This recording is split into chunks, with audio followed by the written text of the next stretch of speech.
नमस्कार, मी ऑडिओलॉजिस्ट सुनील पाटील। आजच्या व्हिडिओमध्ये जाणून घेऊया की एखाद्या व्यक्तीला कमी ऐकू येत असेल ते कसं जाणून घ्यायचं। तर एखाद्या व्यक्तीला जर का कमी ऐकू येत असेल तर ती व्यक्ती तुम्हाला वारंवार पुन्हा पुन्हा सांगायला लावते, किंवा ज्या व्यक्तीला कमी ऐकू येतंय त्या व्यक्तीला असे वाटतं की लोक हे तोंडातल्या तोंडात बोलतायत। तसेच काही आवाज ऐकताना, जसं संगीताचा आवाज असेल किंवा टीव्हीवरचा आवाज असेल, त्या व्यक्ती ते आवाज मोठ्याने ऐकतात। तर हे सुद्धा एक लक्षण असतं की त्या व्यक्तीला कमी ऐकू येतंय।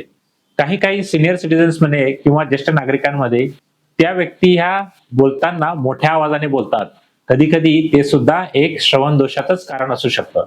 तर या श्रवण दोषाच्या कारणांवर लक्ष ठेवा आणि आपल्या कानाची तपासणी वेळेवर करा। ही लक्षणं जर का आपल्या लक्षात आली असतील तर आपण श्रवण दोष तपासणी ही नक्कीच केली पाहिजे, कारण त्याच्यामुळे आपल्याला लक्षात येतं की खरंच आपल्या कानाला कमी ऐकू येतंय का।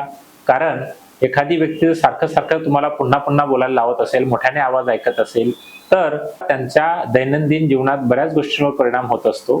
ती लोकांमध्ये मिसळायलाही टाळतात। अशा व्यक्ती पुन्हा मग त्या एकांतात जातात, मग त्याचा परिणाम त्यांच्या आयुष्यावर बऱ्याच गोष्टींमध्ये होतो।